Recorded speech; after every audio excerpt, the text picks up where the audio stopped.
All right, welcome to the Senate Committee on Education. We're going to go ahead and begin.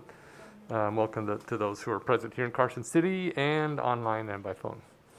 Will the Secretary please call the roll? Vice Chair Dondero-Loop, Senator Hardy, Senator Hammond, Senator Lang, Senator Buck, Senator Dignate, Chair Dennis. Here, and just mark folks as they get here. I know that folks are doing bill presentations, and so this is that time in session when we're all trying to get our bills, and we can't control when the other committees are. So, all right. So, welcome. Senator Lang is here, but I know she's going to be leaving soon. Just had housekeeping, and we do have a quorum for the record. Everyone in person or online, keep yourselves muted when not speaking and silence your electronic devices, please. For all individuals present in our meetings, please always keep your face covering on and maintain social distancing. Committee information is available on Nellis that you can get through our website, and also you can watch our meetings through Nellis or the legislature's YouTube channel. Those wishing to provide testimony or public comment must register to participate through Nellis and select their preferred method. If you register to make your comments by phone, you will receive an email confirmation. You can also submit written comments as outlined in the agenda. When testifying, state and spell your name and affiliation, if any, and if you're doing multiple or you're answering and questioning, you have to identify yourself each time. I'm going to take public comment at the end, and I will limit that to 2 minutes per person. You may also submit your full comments in writing and briefly summarize them in spoken. So with that, we will go ahead and begin by hearing, let's see, here's the order I'm going to do these in. I'm going to start with AB 362, then we'll just go to the top, 105, 261, and 417. Come on up.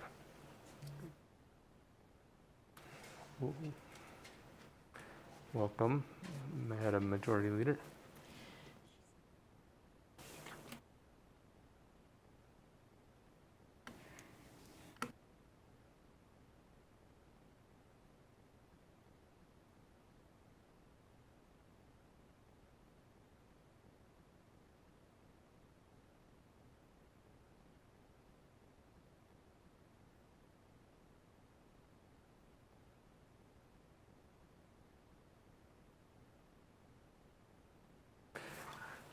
All right, whenever you're ready, Assemblywoman Benitez Thompson, please proceed.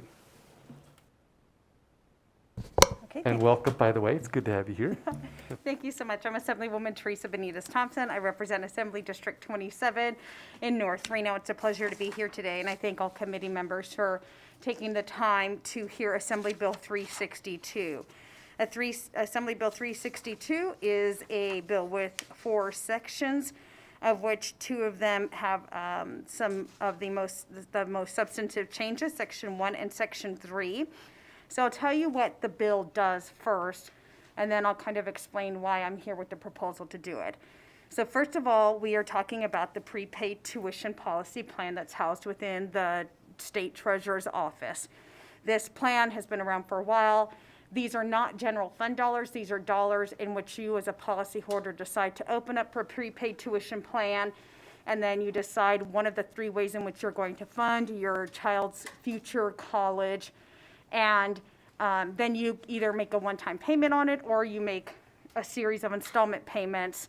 And once you enroll into the prepaid tuition program, your child's cost at an NSHE institution is frozen at that point in time. So you're protecting yourself against the increased future cost by buying the child's education to now. And it's been working wonderfully, right? In fact, my argument today is that it's been working so wonderfully that we need to consider a couple of different things for the board.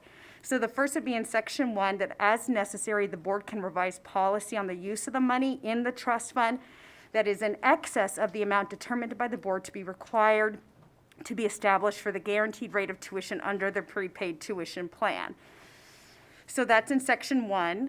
Section 3 is saying that from the plan that can be paid, so people who invest in the program and have the plan, that they can be able to pay for not just the cost of the per credit hour, but they also can pay for other qualified health education expenses as defined by US Code 529. And so what Section 3 is doing is saying that if you buy the prepaid tuition plan, you can also pay for fees that our US Code allows us to do, which is similar to the 529 plan. So in the 529 plans, you can pay for additional college expenses, but right now, those fees you're not allowed to pay for under the prepaid tuition plan. So we're creating some parity between the program and just saying that the fees that are allowed you can pay for, whether you're prepaid tuition or the 529 plan, but the prepaid specifically. So this is important because part of the promise of the prepaid tuition is that you are paying for your tuition now, the cost of tuition now, so that when you show up and your child goes to school, or your grandchild, because grandparents do buy these, that you've got the cost of education paid for. Well, that's true for student credit hours, but it's not true for all of the fees. And as we know, and as we've had lots of conversations in the building, the cost of fees at our higher education institutions are quickly growing and outpacing the cost of a student credit hour. So we want to make sure that parents can show up and students can show up to school knowing that they have the ability to cover some of those costs as well. On the first part, Section 1, the ability for them to do regulations regarding the excess amount of money, I brought here and I loaded up 2 exhibits for you. The piece of the most recent College Savings Board meeting in which you have the actuarial for the prepaid tuition in there. And so I've given you the actuarial, and they've got quite a surplus. And we've been watching this surplus for a couple of years, and the surplus has been growing and been growing. And so I've had conversations with the State Treasurer's Office about the ability for the board to say, okay, this fund is really healthy, it's very robust. The board needs to consider policies for ways to make sure that those investments can revert back to the policyholders if needed and by what percentage. But it's super healthy, so it makes the most sense to say, like any other type of investment that we would look at, could there be a rebate to those policyholders and balance that out with making sure the fund stays healthy and also making sure that the cost of considerations for fees are included in that. So that is that's the bulk of what this bill is seeking to do. Okay, so you're ready for questions? All right. Any questions? Nobody has any questions at this point, so let's go to those that wish to give testimony in support. Those who would like to give testimony in support here in the room, anybody? Nobody? Okay, so we'll go to those online. So if we could bring up the first caller online that wishes to speak in support of SB 262, or AB 262. Thank you, Chair. If you would like to testify in support on AB 362, please press star 9 to take your place in the queue.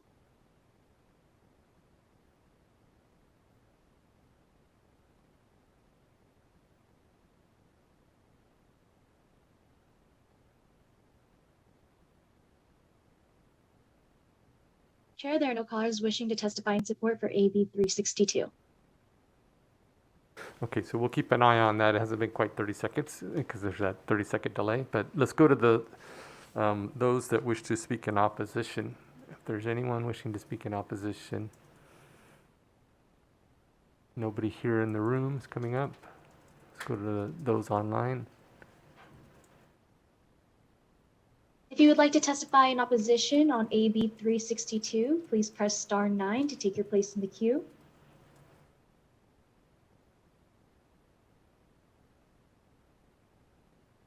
If you have recently joined the call and would like to testify in opposition on AB 362, please press star 9 to take your place in the queue.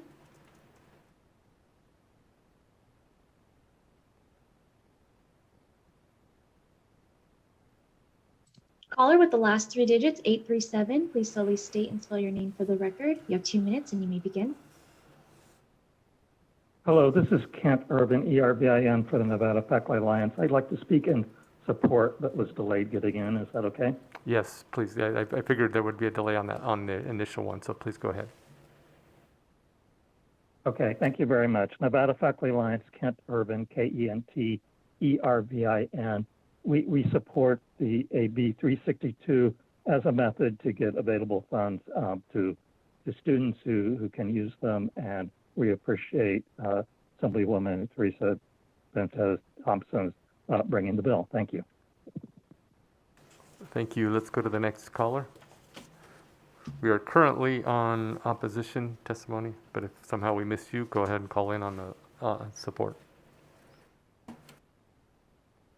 If you would like to testify in opposition on AB 362, please press star 9 to take your place in the queue.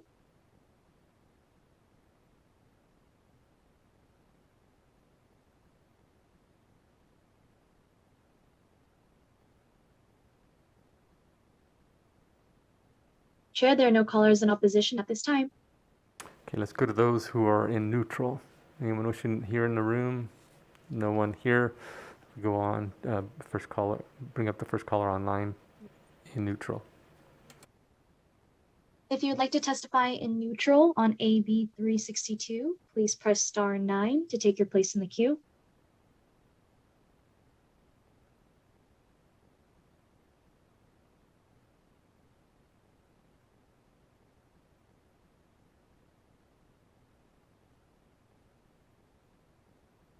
Chair, there are no callers wishing to testify in neutral. Do we have anyone in the queue at all at this point? No, Chair, there's no one in the queue for this bill. Okay, great. Thank you very much. Okay, with that, we'll come back to Assemblywoman. Can you ask her answer one question? I think you may have answered it there, and I may have got in trying to figure out what's going on, may have missed it. What was the reasoning? I mean, to actually bring the bill forward, what? I know you were talking about something about that they were looking at the excess and trying to decide what to do, but can you talk about that again? Yes, thank you for the question to Senator Dennis, Assemblywoman Benitez Thompson. So it was that we've been watching the surplus of the fund grow over the last couple of years and have thought, okay, well, what are you going to do with that surplus? And in what ways can you, in the bigger conversation about buying down the cost of higher education and making higher education more affordable, how can the policyholders better benefit from board policies that would allow them to do a little bit more with these dollars? And one of the biggest differences that we saw between the 529 plan and the prepaid tuition plan is that the 529 plans will allow you to pay for other authorized educational expenses, and the prepaid does not. So I think it really just levels the playing field between those two programs, especially when new policyholders are looking to purchase a program and they want to know what the big difference between the two is. Obviously, the ability to cover fees is one of them, and will continue to be so. And then the second piece is just allowing the board to reasonably look at that excess, that surplus that they have above the obligated funds that will commit to keeping the program solvent, and saying, how could this, once again, better benefit the policyholders? And they're going to come up with good things. Thank you. And the treasurer is aware of the bill, and you've been working with him on this. Is that correct? Thank you so much for the question, Senator Dennis, Assemblywoman Benitez Thompson. Yes, we've had a couple of different conversations about this bill. He was on the record as being supportive in the Assembly. We touched base via text just before the hearing. He mentioned he wouldn't be here because he's on another call, and I said I was bringing in my binder of actuarials so that if we wanted to do a deep dive into numbers, I'd be right there willing to do so. If you still want to go there, we're fine to do that. This is a really big document, but what it comes down to is just we've got good policy. The program tends to be conservative overall. It will tend to be conservative. But this will just give them flexibility in a way that we need to make the program better. Well, since you brought that big book, maybe we should, no, just kidding. Any final comments? Just deep appreciation for consideration of the legislation. Great, thank you very much. So with that, we'll go ahead and close the hearing on AB 362. Thank you for being here. And we will open the hearing on AB 105.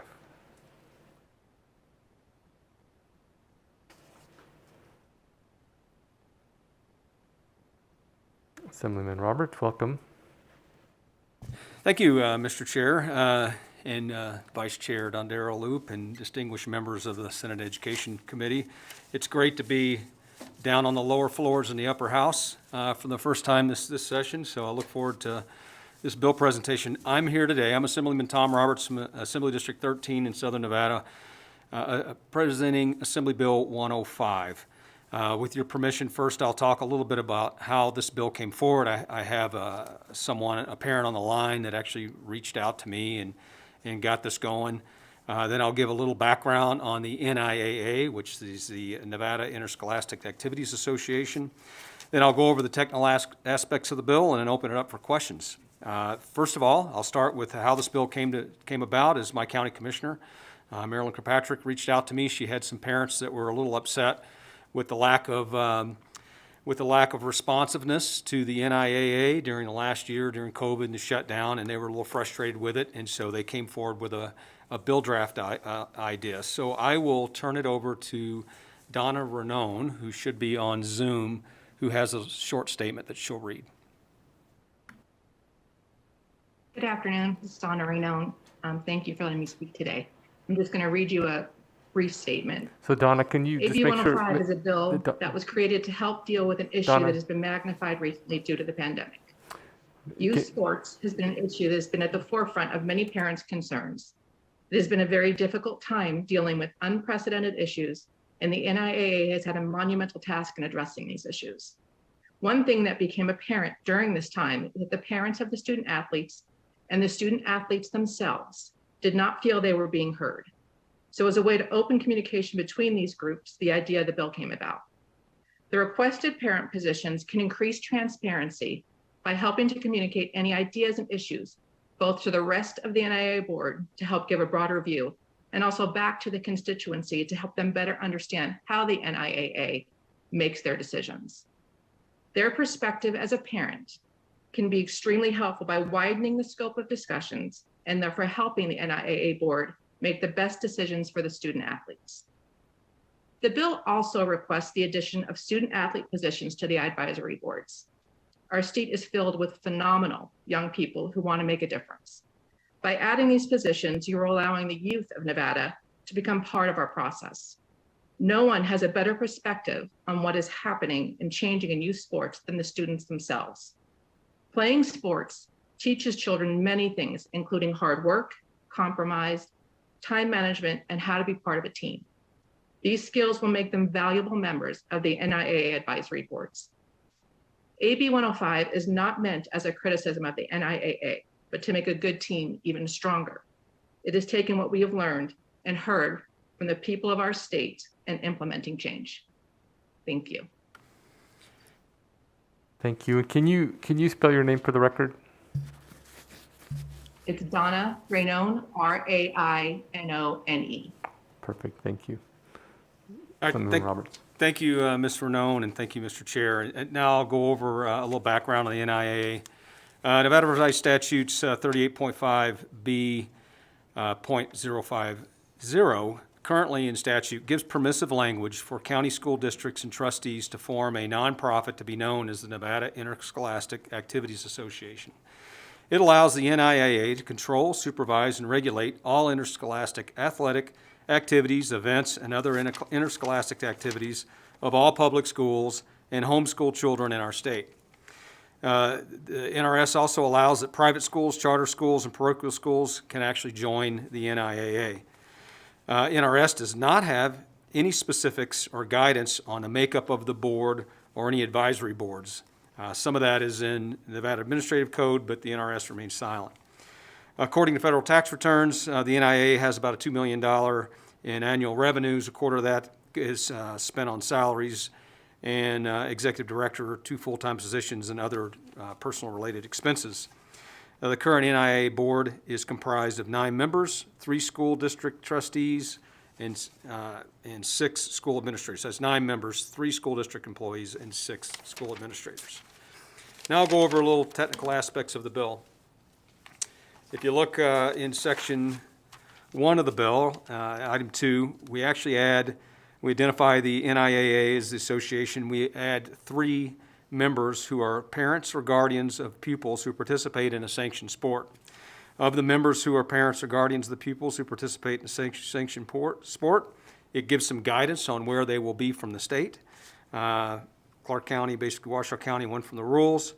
It also, in the bill in Section 3, or Section 1, Number 3, it adds that you must have 2 student athletes that are current student athletes to any advisory board that the NIAA has. It also gives some information or some guidance on the length on when a pupil must be a current athlete. So it gives a 1-year period so that if they do leave or whatever, that they'll still be on the board for a year. And that's pretty much the gist of the bill. It basically adds 3 parents to the voting board of 9 members. It adds 2 student athletes to any advisory board, and that's pretty much it. And the purpose of the bill is to provide some interaction with actual student athletes and parents that are involved in sports, and that's the end of my bill. I'll take questions. Okay, thank you. Questions? Yep, Senator Donate. Thank you much, Chair Dennis, and thank you again for that presentation. So I just want to confirm really quickly, there are 9 current board members as part of what this bill is revising, and we want to add 3 more that are parents based on their different county population, correct? Through you, Mr. Chair, Assemblyman Roberts, for the record, to Senator Donate, you're correct. There's 9 current members. This would only add 3 delineated in the bill from where they would come from. Chair Dennis, can I follow up? Go ahead. And from my understanding, if we add these 3 new board members, as it stands right now, with that new 12-member count, there would be no health professional representation or someone that works in public health or in some health profession sitting on that board, even with the changes that we revised. Is that correct? So through you, Senator Dennis, or Mr. Chair, the Senator Donate, Assemblyman Roberts, for the record, you're correct, not on the voting board, but if you look at the Nevada Administrative Code, there are advisory boards, and one is specific to health and sports medicine. So there is advisory mechanism for health and in sports, but not on the voting board. You're correct. Thank you, sir. That's all I need to know. Senator Thunderloop. Thank you, Mr. Chair.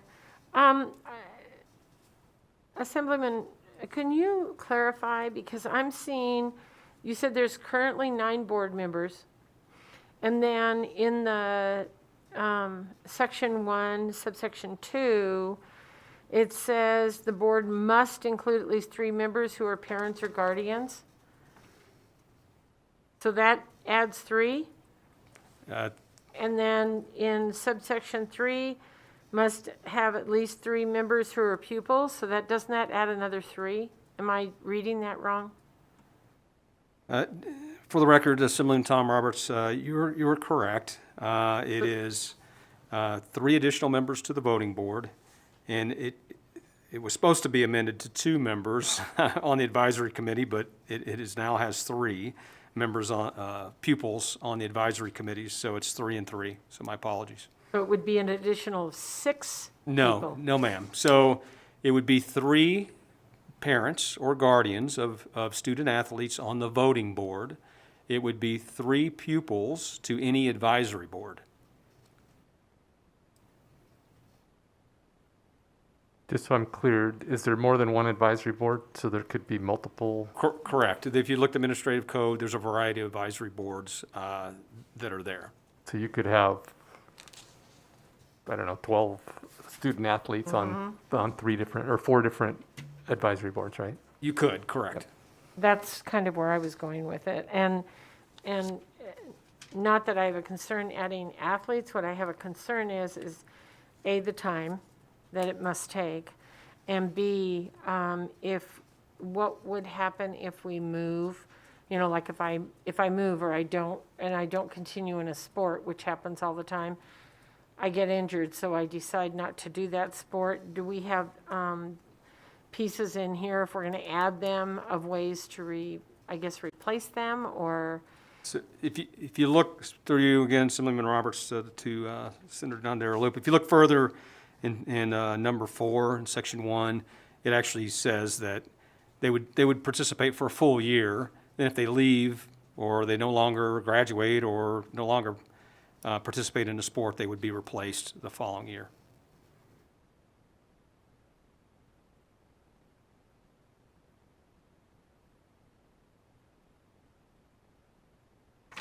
Okay, and just as a follow-up, are you saying that this, instead of 3, should say 2? Originally, we only changed the voting members from 2 to 3. I did not catch this in the amendment, that it added 3 pupils. I don't see a challenge with adding a third pupil to the advisory board. That was not necessarily the intent, but that's how it came out when it was amended. My question would be, the purpose is to involve student athletes in the decision-making process. I don't know that it would be too much harm to add an additional one instead of 2.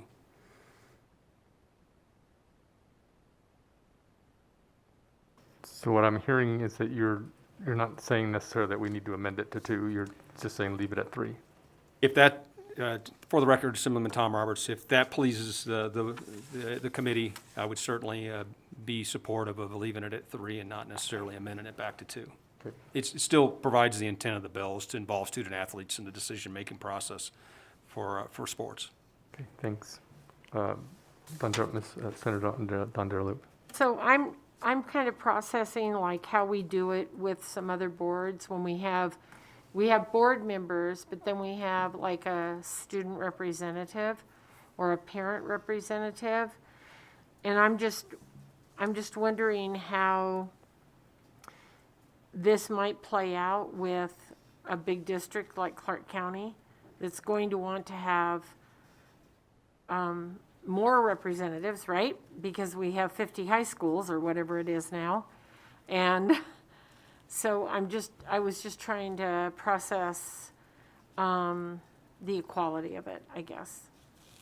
So through you, Mr. Chair, to Vice Chair Dondero Loop, currently the voting members, there is a proportionality that is the current voting members from administrators and directors or whatever. Let's see what they are. I forgot. There's 9 members. They're school district trustees and they're school administrators.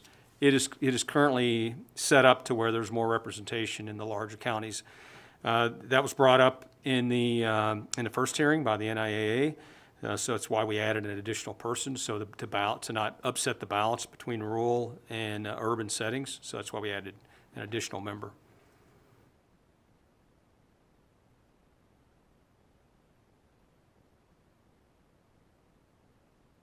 So you would, that would still continue. They would still have to have those proportionality on that voting board with the 12 members. Correct. For the record, Tom Roberts, Assembly District 13. Yeah, the current NAC delineates the makeup of the current board, and that is not changed by this bill.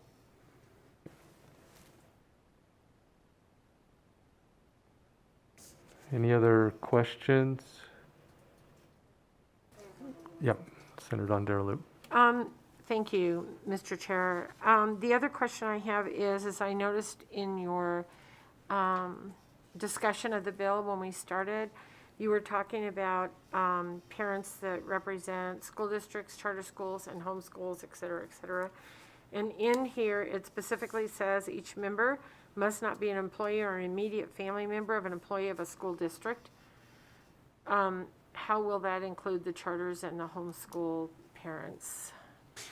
Well, for the record, Tom Roberts, through you, Chairman to Vice Chair Dondero Loop, I did not put that safeguard in the bill. The intent was certainly to keep from having administrators or people directly connected to the school districts to be part of the board. The intent was really to bring in community members and folks from the community that felt that they weren't being heard by the current board, and that was kind of the intent. I did not include charter schools or, the other schools in that language. It wasn't on purpose, just it wasn't included in the first draft.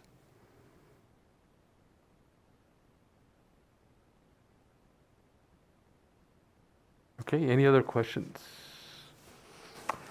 All right, so let's go to, and you don't have anybody else doing presentation, right? No, sir. Okay, so let's go then to those wishing to speak in support of the bill. Anybody here in the room? No one's coming forward. So if we'll go to those online, anyone wishing to give testimony in support? Thank you, Chair. If you would like to testify in support on AB 105, please press star 9 to take your place in the queue.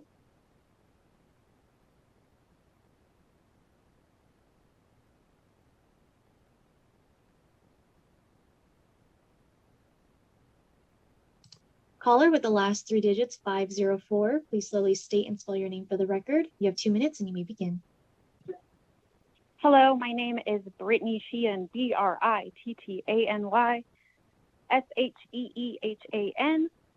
I am calling in support, and I want to thank Assemblyman Roberts for bringing this bill, because I do think it's so important to parents and students that they have a voice in these matters. And this past year has been really difficult in having them feel unrepresented and unheard.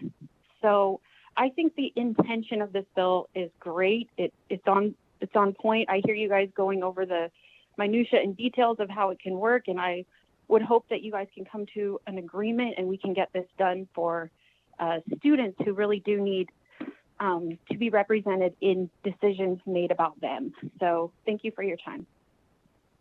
Thank you. Let's go to the next caller.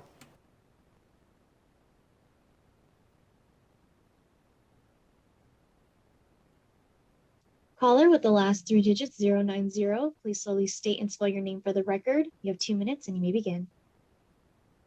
My name is Erin Phillips, ErinPhillips.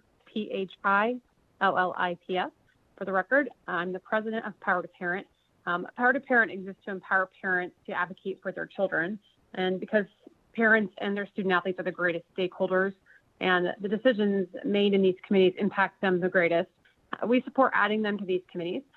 We think that we've seen sort of the breakdown in some of these decision-making abilities that have not included parents and students throughout this past year, especially due to COVID. And so we would hope that you would support just really empowering parents and making sure that parents and student athletes are a part of these decisions. Thank you. Thank you. Let's go to the next caller.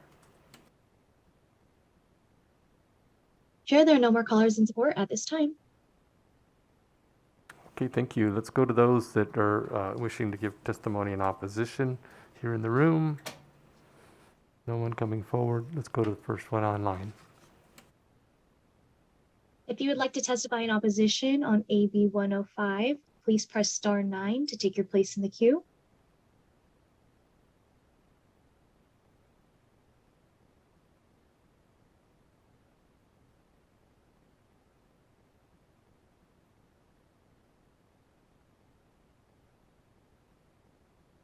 Chair, there are no callers wishing to testify in opposition. Okay, let's go to those wishing to give testimony in neutral. Anybody here in the room? No one here, so let's go to the first caller. Thank you, Chair. If you'd like to testify in neutral on AB 105, please press star 9 to take your place in the queue.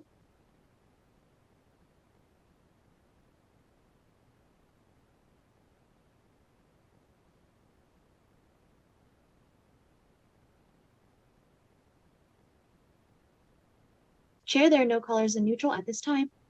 Okay, thank you. I'm going to come back just in case there's any other additional questions. I know we had the discussion, and I think that one of the reasons that this, you said you didn't include this in there, the parent, is that that's something that usually, a lot of times that I request is so that we don't have a parent that actually works for the school district. I think what I heard was that we might want to make sure that that parent statement also includes parents in either private schools or, so in other words, that they're not an employee of a charter school or a private school. I I don't think that would apply to the homeschool, but I think that it sounds like that's not, I mean, that's not something that you purposely left out, that's just probably just something that wasn't envisioned as it was drafted. For the record, Assemblyman Tom Roberts, yes, Mr. Chair, you were correct. When we came up with the amended draft, we put in those safeguards, just neglected the charter school information. It wasn't done on purpose, and I would be more amicable to, if that made the committee happy to move this bill, I'd be more than happy to make that amendment. Okay, thank you.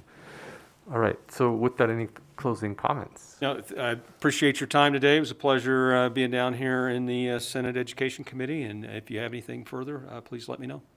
I urge your passing. Thank you very much. Thank you for being with us today. So we'll go ahead and close the hearing on AB 105, and we will go to AB 261.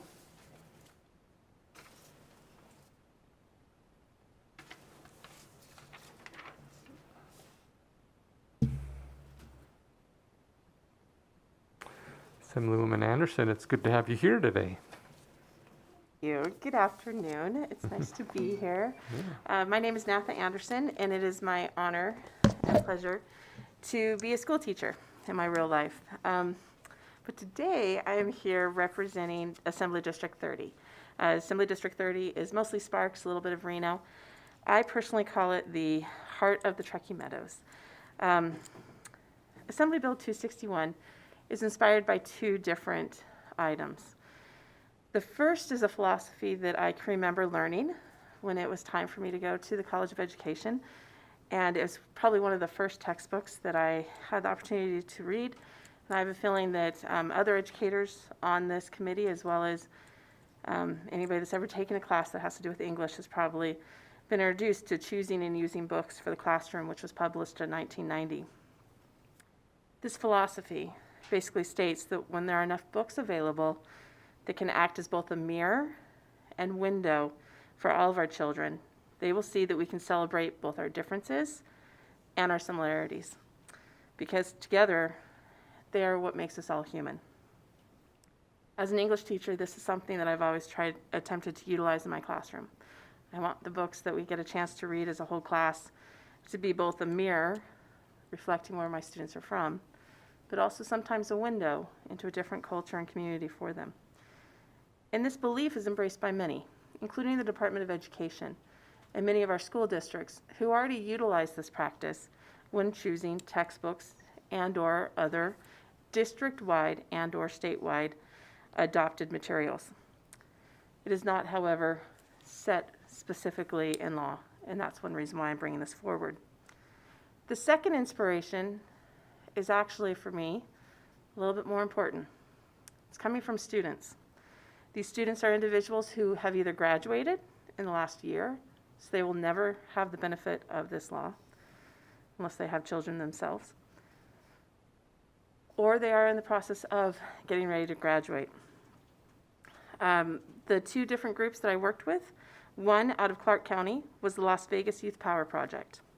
The other was the Washoe High Students for Change, which is out of Washoe County.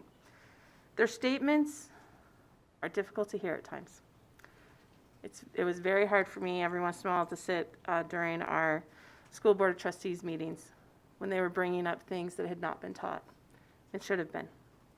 And yet it's an important element for us to remember that their voice is incredibly important in the room. And I greatly appreciate the fact that they are willing to take a chance. With Chair Dennis's permission, if I may, I usually would wait till the end to ask one of our students to actually present. However, Magdalena Mia Albright, is a junior in Washoe County, and she's supposed to be taking a trig test that I believe starts at 2:15. So if you're okay if I have her speak first, so I know that she's gonna kick butt on this next test, but this way she can get this out of the way, if you're okay with that. Yes, that'd be good. Thank you. Please. So I believe Mia is calling in from Zoom. If you would like to go from here.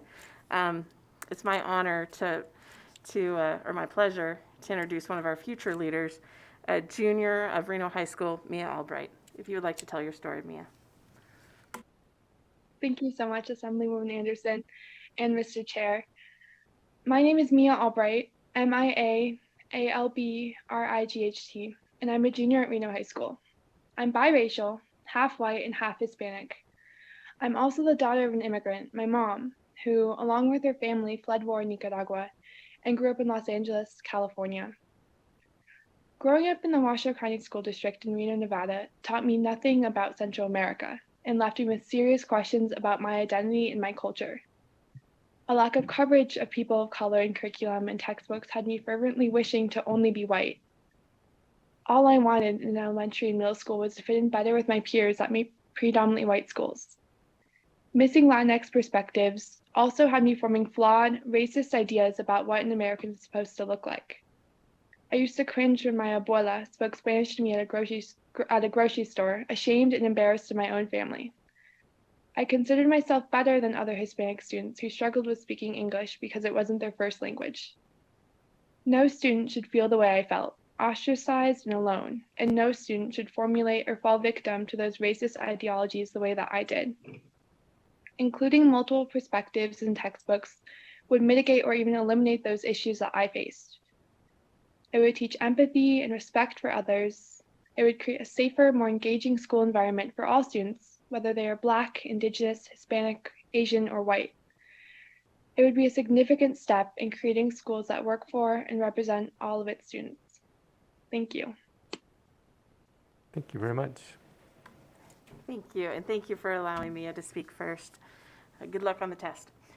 So when I initially started this discussion in August, I began by considering, I looked at Oregon, which has a similar legislation, as well as Illinois, which again has similar legislation, And I also had thought initially of having it by a certain date. However, we have to be realistic about our budget concerns, but we also have to be realistic about the textbook industry itself. It is also trying as hard as possible to make sure to include as many different cultures as they can. But it is a little bit behind, so we have to make sure to give that time for them to be able to do so.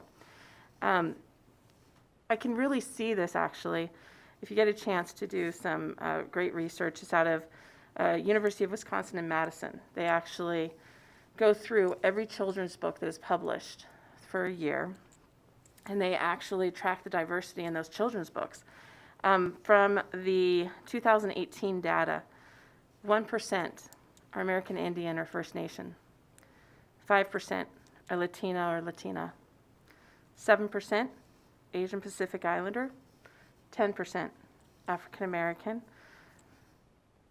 27% are animals, are the main characters, 50% are white. That is not a reflection of our students. It's too important for us to start teaching how each person's culture and each person's background and each person's abuela is important, and how even in first or second grade, we need to be getting that curriculum that reflects them, and as well as being a window into a different world. The other item that you'll notice is there's some information about from GLSEN.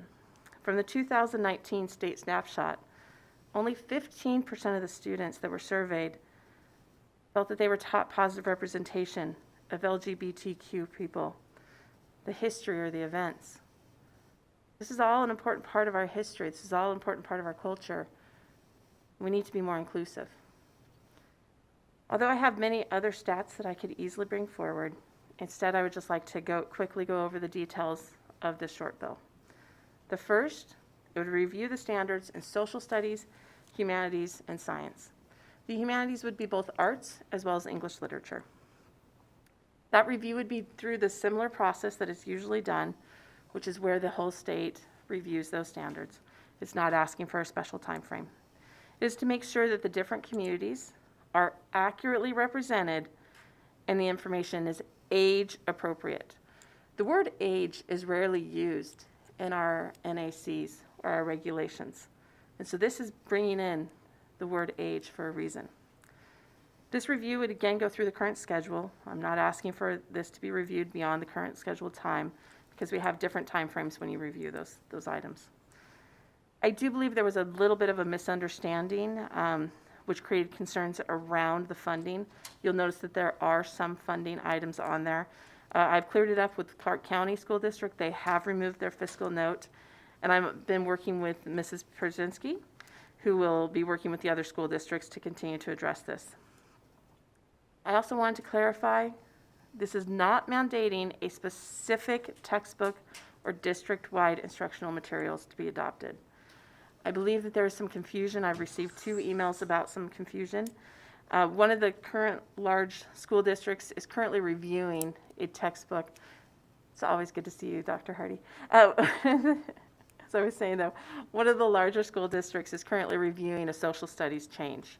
And so I think those 2 things have become braided together, and there are some concerns from some individuals who are trying to bring up those 2 items together. The second item that it's being asked to do is when considering textbook and instructional curriculum, which is adopted state or county-wide, again, the communities must be accurately portrayed. So it's reviewing of the standards, and then making sure that it's accurately portrayed in the textbooks and instructional materials. It is not making sure that every single community listed, that it has both Basque as well as African American, as well as American Native Indian, as well as Latino in every single textbook. Instead, it is where it's appropriate, and making sure, again, that it is age appropriate. I have firsthand experience, as I mentioned before, when I've had the opportunity to teach titles or experiences which connect with my students. When I bring in Bless Me Ultima by Rodolfo Agno, or the modern poetry of Joy Hordro, or the other Westmore, which is, by the way, a great nonfiction book by a Westmore, my students were seeing themselves, but they were also able to experience different items. I could go into Farewell to Manzanar as well, an item that too often we do not consider how close we are to internment camps. Again, I could go on. However, I realize your time is precious. In closing, I would like to quote from the Nevada AAPI Legislative Caucus history, which was delivered today to many of us when we received our masks as well. The celebration of the Asian American and Pacific Islander Heritage Month states, through immigration in times of war, they, the AAPI community, struggled to find harmony between their own culture and building a new identity here. Their lives and journeys show all of us what it means to truly be an American. What better way to celebrate this than in our standards for education, as well as the textbooks and instructional materials that we adopt. Thank you so much. I'm more than happy to take any sort of questions. Questions? Senator Don Darrell. Thank you, Mr. Chair, and thank you, Assemblywoman. I know that you said that you're looking for to work with book companies. I'm wondering how this particular bill differs from a regular book RFP that is put out, that we put social study teachers or English teachers or whoever they are that are picking the book to review those books and make sure that they have the proper information in them. So how is this different from that process? Thank you, Senator Dondera-Loop. Through Chair Dennis to you, Assemblymember Anderson. I'm not well, the first thing is, I do not know, because I've worked with the Department of Education on this more than anything else. And so this was something where they would continue to review those items. The other reason why, though, I'm bringing it forward is because it's one more state to again show that this is a necessary thing. We currently have it in Oregon, Illinois. I believe Texas is in the process of reviewing similar, as well as California. So then if it's on the actual laws and the books, then it's something for textbooks companies to take seriously, which again, I believe they have been for some time. I do believe there's somebody from the Department of Education that might be able to explain that a little bit better. However, if Dr. Moore is there, I believe, or another individual, I believe I was supposed to have somebody else as well from Department of Education. If, however, they're not here, oh, I see her now. I think that somebody from Department of Education probably would be able to explain that a little bit better. Would you like to be able to ask questions of the department? Can I go ahead and let Mr. Brandkamp answer, and then I'll go on with my questions. Okay. So if you would answer, I don't know if you heard the question. Do you need it restated? Chair Dennis, Dave Brandkamp for the record from the Department of Education. I did hear the question. So the current instructional materials that come through, we would just add this specific language to the RFI so that the vendors are aware of what we would be looking for. From the department's perspective, the first piece that is checked is the alignment to the standards, and then the second would be for equity and access, which this would be under. Okay, thank you. Go ahead. Thank you. So I, as always, know just enough to be dangerous here, as I used to work in part of this business.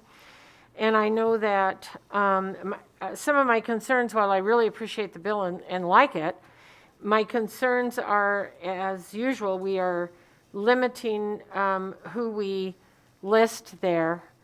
And some of these may be more prevalent in other areas, right? And so the other thing is I want to make sure that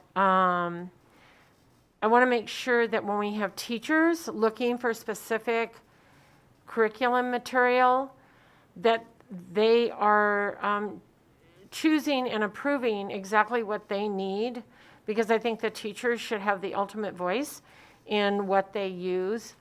And so that's really important to me. And I also know, just from a previous life, that I know that it is not uncommon for a book company to insert a chapter within a book or create a book for any given school district based on that purchase. So I don't know if there's a question in there, but I'm sure you, being the English teacher that you are, you can jump in there and tell me what I need to know. Thank you.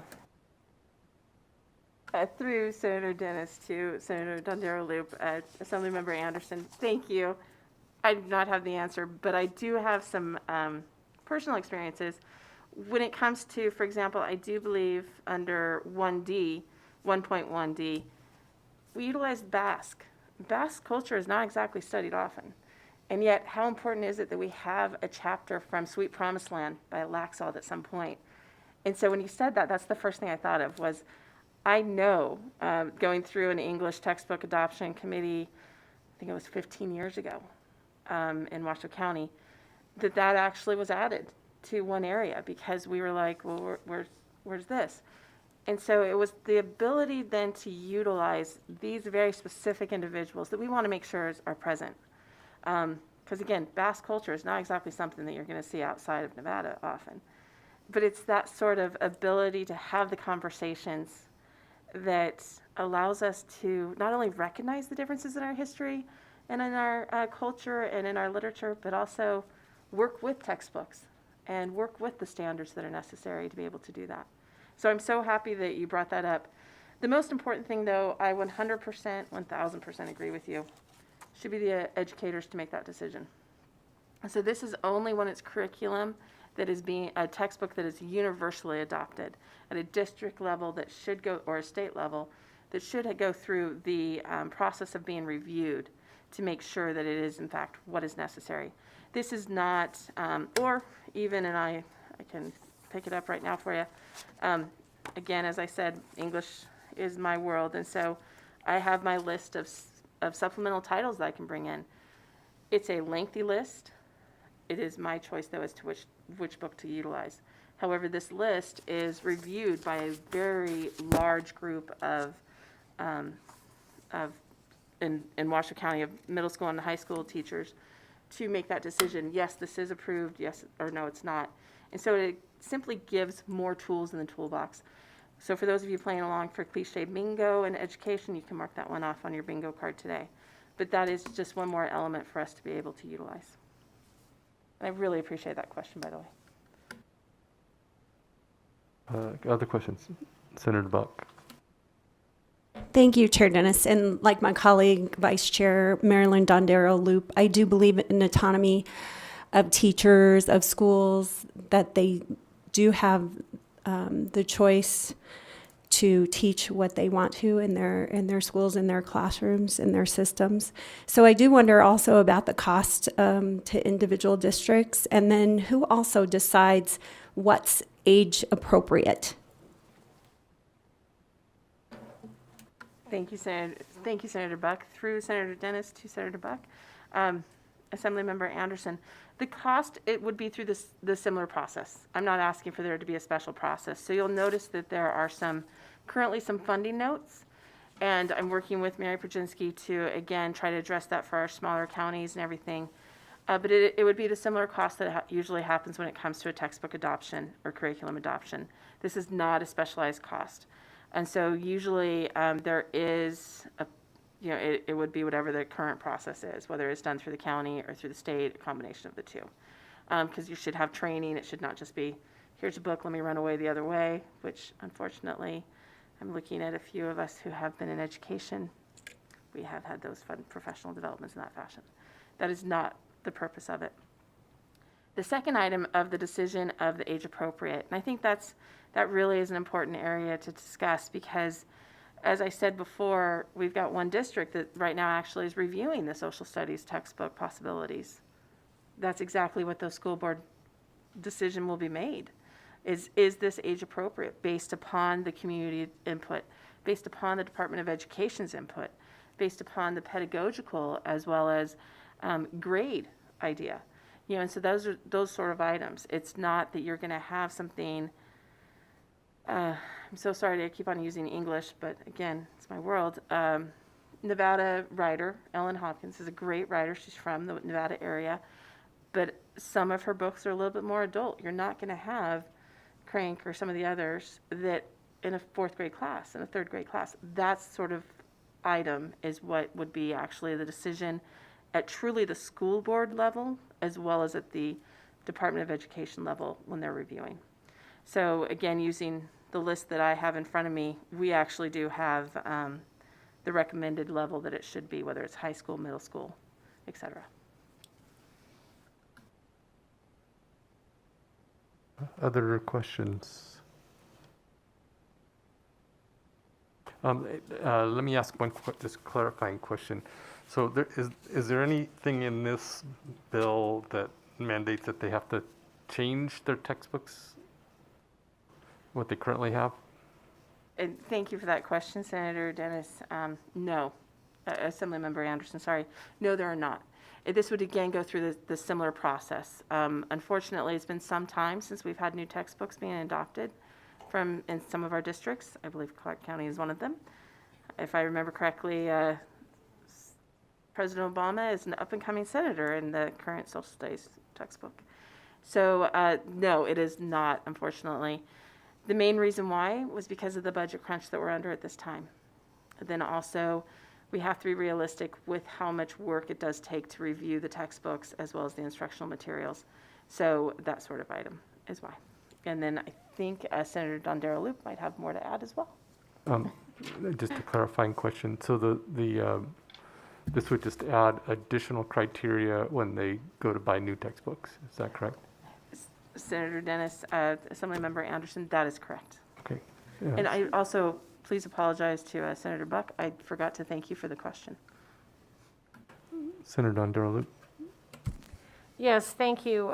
Just to add on to the whole, there aren't new textbooks. So I believe, and Mr. Brandkamp might be able to tell me this, but if my memory serves me correctly, there's a 7-year cycle on book adoptions, which means, with the 2 downturns that we've had in the last 10 years, I understand that there have been some delays in some adoptions, but there's a 7-year cycle, and within that 7-year cycle, there's also a 4-year catch-up piece. So if you have just bought a new book, for example, and it's time for them to review a book and purchase, then you have 4 years to move into that new book. So with that being said, while I appreciate that, there may be other reasons that we don't have new textbooks. It would not be pursuant with these NRSs, I do not believe. Mr. Brandkamp, if you could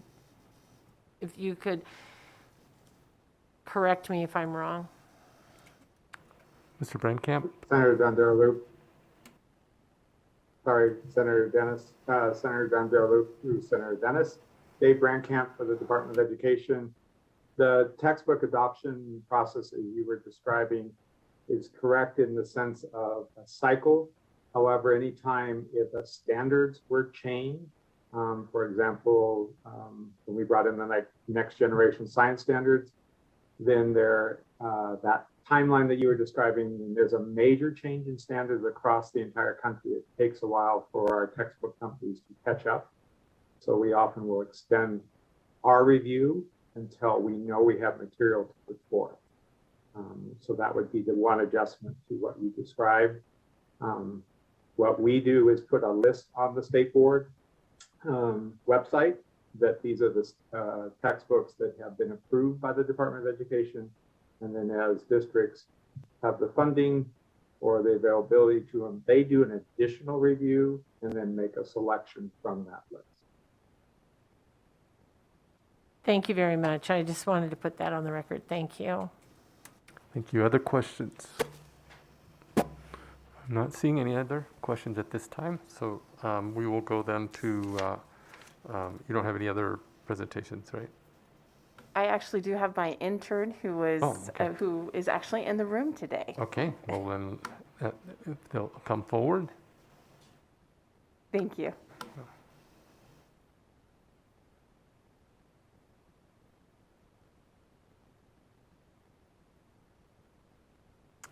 Good afternoon. Good afternoon, Mr. Chair.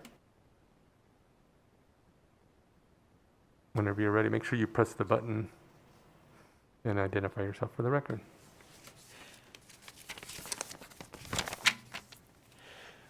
Good afternoon, Mr. Chair, members of the committee. Thank you so much for having me. For the record, my name is Nathan Noble, Nathan Noble. I'm currently a freshman at the University of Nevada, Reno, and I'm also an intern for Assemblywoman Anderson. But today, I want to speak to you only on behalf of myself, my own experiences, and my own life. I am also a proud product of the Washoe County School District. And, you know, looking back on my education, I've gained a bit of a new perspective. An education that recently ended when I, like the rest of my peers, was sent into quarantine in early 2020. In quarantine, I had a lot of time to do nothing. And so I binged HBO's Watchmen. The first scene in that show depicts the Tulsa Massacre. As depicted, it was brutal, horrific, and violent. And also the first time I had ever heard about that. There are so many things like that that I had never even been exposed to. I was never taught about Charles Hamilton Houston, or about Cesar Chavez, or Chief Red Horse, or Japanese internment. Now, the point is not about any of these ones individually, but that together they form an incomplete view of the past. Now, it's at this point that I should mention this is not the fault of Nevada's teachers. On the contrary, all of my teachers were fantastic. But it is still a problem nonetheless. It doesn't come from a character flaw of the students. Some of the brightest and most curious of my peers were still completely blindsided by this. It's not even about what's in the textbooks. It's about what isn't there. I believe we can do better. And this brings me to AB 261. Personally, I like it because of its flexibility, universal applicability, and innovative solution to the problem of financing. But most of all, I like that this bill is built around the core beliefs that the diversity of our state must be reflected in the material we teach to our students, and that a multiplicity of perspectives is essential for true learning. This bill, for me, is a no-brainer. It costs nothing, both fiscally and morally. And chief amongst its innumerable benefits, it provides recognition for a whole new generation of Nevadans who will for the first time get to see themselves reflected in our common history. After all, how can we expect students to succeed and navigate the challenges of life if we do not prepare them for the diversity of our modern world? If we expect high performance, we must set high standards. And as any homeowner can tell you, A strong house must have a strong foundation. Similarly, real success must be built on real understanding. For these reasons that I urge you in the strongest possible terms to support AB 261. Not for me or any of the people who will be graduating, but for the people who come next, for the next generation of students. There is no knowledge, there is no middle ground between ignorance and truth. There is no compromise between knowledge and a lack thereof. And today, committee members, you must choose which side our state will stand on. Thank you for allowing me to speak. I yield my time. Thank you very much. All right. Any questions? Okay. Okay. Thank you very much. So we're ready to go on to those that wish to give testimony and support. So we'll go to those wishing to give testimony and support. Anyone here in the room, if you'll come forward. We do have someone here, so we'll do these first, and then we'll go to online. Mr. Chair, committee members, Chris Daly, Nevada State Education Association, the voice of Nevada educators for over 120 years.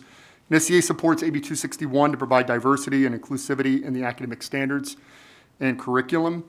NSCA has had a standing position in support of diversity in education materials since 1978, with a resolution adopted at our member delegate assembly that year. This position was affirmed and expanded in 1990 and 2002. It reads, the Nevada State Education Association believes that educational materials, textbooks, reference materials, audiovisual material, and supplementary reading in all subjects should portray our cultural diversity and the achievements of minority groups and women. NSCA supports continued firm stands by the Department of Education Textbook Commission and local school districts to test and adapt curricular content, which recognizes the contributions to society of minority, ethnic, and cultural diversity. NSCA also supports the development of attitudes in Nevada youth, which further these beliefs. It's not 1978. It's long past time for Nevada to pass a law to ensure diversity and inclusivity in our curriculum and instructional materials. Educators know when curriculum and materials include diverse points of view, it not only helps empathy and understanding, but it also gives students from a diversity of backgrounds representation and a voice. That is why educators across the state and country have renewed their focus on developing culturally responsible classrooms, oftentimes spending out of pocket to supplement old instructional materials that are out of date and provide a limited perspective. We would like to acknowledge Natha Anderson, a classroom teacher, past president of the Washoe Education Association, and now assembly member, for listening to educators and bringing this important and timely legislation. Thank you. Thank you. We have another one here. Good afternoon. Thank you, Mr. Chair. For the record, Lindsay Anderson on behalf of the Washoe County School District here today in support of this legislation. We appreciate Assemblywoman Anderson working with many students from Washoe County. You may have heard that we recently adopted an anti-racism policy, and our action steps include making sure that our materials are in line with that policy. I think Mr. Brankamp said it the best. The most important thing in terms of adopting textbooks for a district is alignment with the standards. And so if there is information included in the standards, we certainly want our textbooks to reflect that. And we do think it's very important to have as many textbook vendors as we can apply. That helps us have better options and have our committees that do go through an extensive process be able to pick the best possible option. And so we think this could lend support in that area. Thank you, Mr. Chair. Thank you very much. Anyone else wishing to give, you'll come forward. And if there's anybody else that wants to, you can take the other seat there. Good afternoon. For the record, my name is Erica Mosca, M-O-S-C-A. I'm the founder and executive director of Leaders in Training. We support students to be the very first person in their family to graduate from college and support them to become leaders of their own community in East Las Vegas. I was really excited to fly up here today in honor of AAPI Day, as well as to represent voices of students who want to see themselves represented in the curriculum. I'm a former CCSD teacher, have a master's degree in education from both UNLV as well as Harvard's graduate Graduate School of Education and worked in the superintendent's office. I now work with students in a grassroots way because we knew in the district we were not able to share their identities and what made them proud in our own curriculum, so we started a nonprofit to do it that way. And today I'm just coming up to share a quote from a student to make sure that we have student voice on this. It wasn't until middle school that I personally started to think of myself differently, with little to no guidance or explanation from teachers of what I may be going through. Despite what many may think of as a small change in the curriculum, the addition of our history is one that will likely improve students' well-being, not just inside the classroom, but outside as well. I'm a senior in high school, which means that I will not be able to experience this course for myself. However, I want future generations of students to learn of their history, even if I cannot, because every student deserves the chance to be acknowledged and appreciated. Thank you so much. Thank you very much. Anyone else wishing to give testimony in support here in the room? If not, let's go online. If you would queue up the first person in support. Thank you, Chair. If you would like to testify in support on AB 261, please press star 9 to take your place in the queue.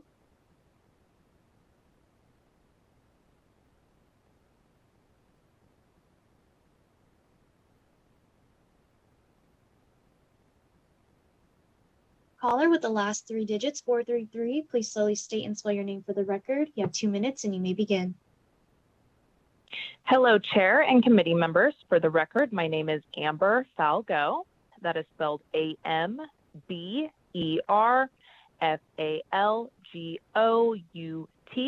and I am the Northern Nevada Manager for Battleborn Progress. I personally want to thank you for your time.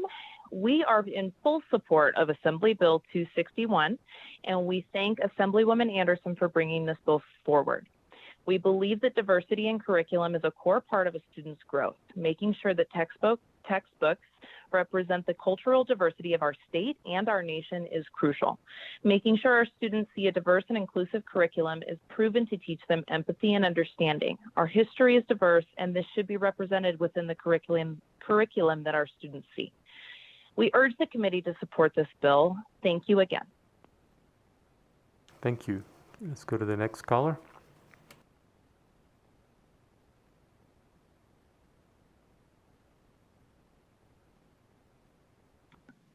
Caller with the last 3 digits, 428, please slowly state and spell your name for the record. You have 2 minutes and you may begin.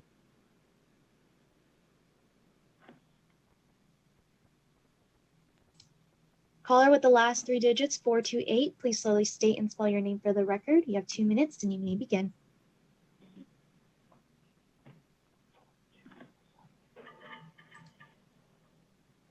Caller with the last 3 digits, 428, we see that you are unmuted and you may proceed. Oh, I do apologize. I calling from a different number, so I didn't recognize the number. This is Chris Davin, the Executive Director of Henderson Equality Center and Equality Nevada. I want to say that we are in support of this bill. We do ask that some revisions do go into play.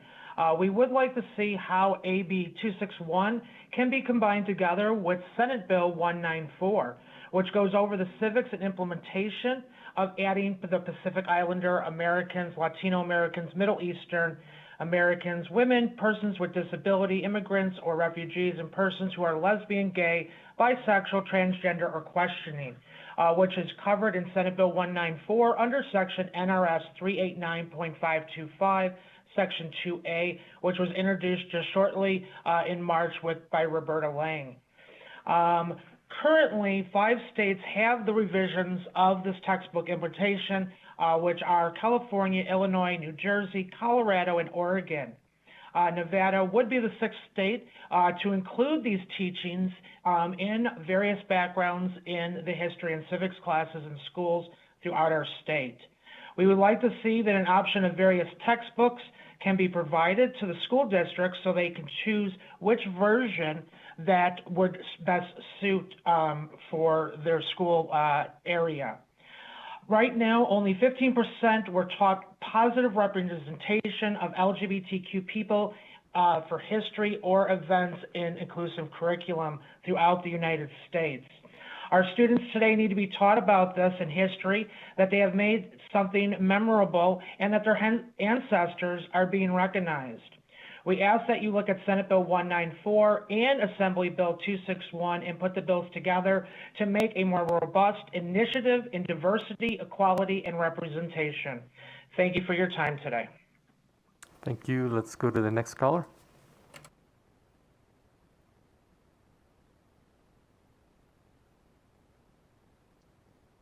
Caller with the last three digits, 517, please slowly state and spell your name for the record. You have 2 minutes and you may begin.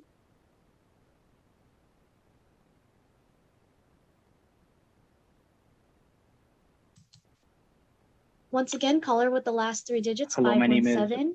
Please slowly state and spell your name for the record. You have 2 minutes and you may begin. Hello, my name is Rico Ocampo, spelled Ricocampo. Good evening, committee chair and members of the Senate Education Committee. My name is Rico Ocampo. I am the executive director for Anytown Las Vegas, the longest running anti-racism youth program in Nevada. I'm also an organizer with Make the Road Nevada, and I also have the privilege of being the advisor for the Youth Power Project, a member-led organization that builds the power of Latinx and working class communities of color to achieve dignity and justice through organizing, policy innovation, and transformative education. I represent hundreds of members across Southern Nevada, and today I have the privilege of testifying in support of AB 261. On behalf of our membership, we would like to personally thank Assemblywoman Anderson, Assemblywoman Miller, Assemblywoman Considine, and Senator Harris for sponsoring AB 261. In addition, we stand in solidarity with the Washoe County Students for Change for supporting this bill. We have a fundamental belief that diversity should not be seen as an add-on, but rather should be described as a continuum.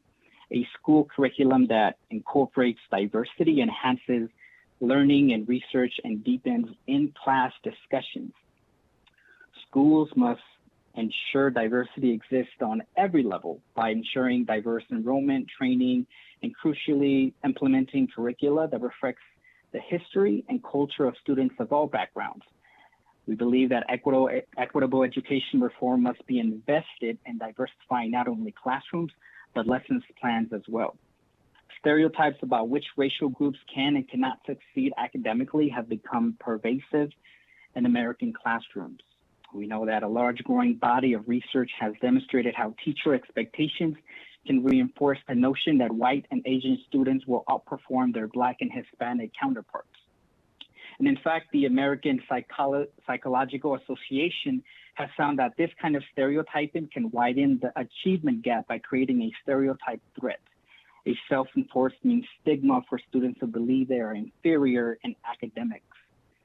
Stereotype threat can raise inhibiting doubts and high-pressure anxieties, according to the American Psychological Association. We believe that equity cannot be separated from excellence and current efforts to improve the quality of learning in schools. Beneath the surface of standard-based reforms is the question of whether the American dream truly belongs to all students and whether American society is morally committed to an equal and diverse educational opportunity. And just like my son, just like Mia, my son is biracial as well.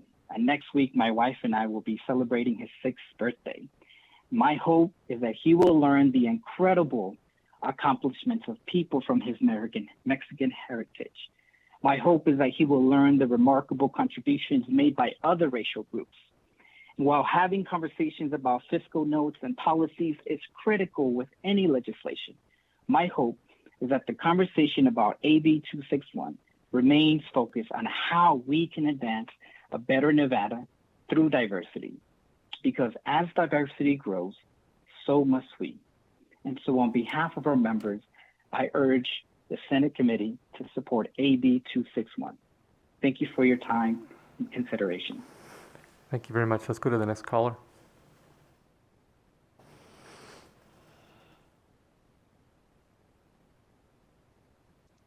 Caller with the last three digits, 161, please slowly state and spell your name for the record. You have 2 minutes and you may begin.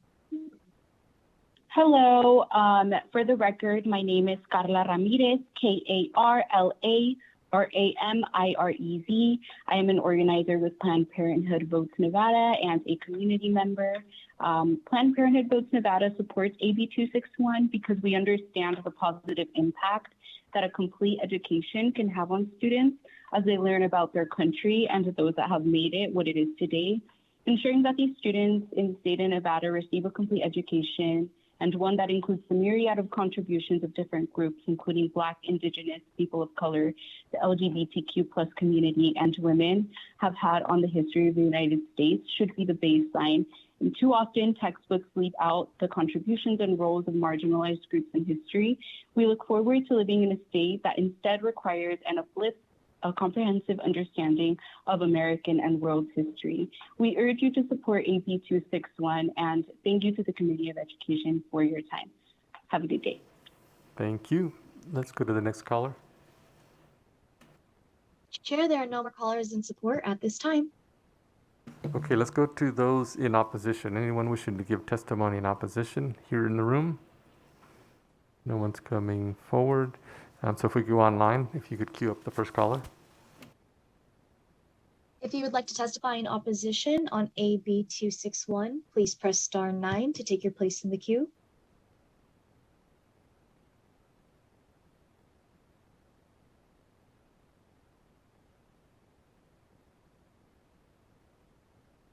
Caller with the last 3 digits, 504, please slowly state and spell your name for the record. You have 2 minutes and you may begin.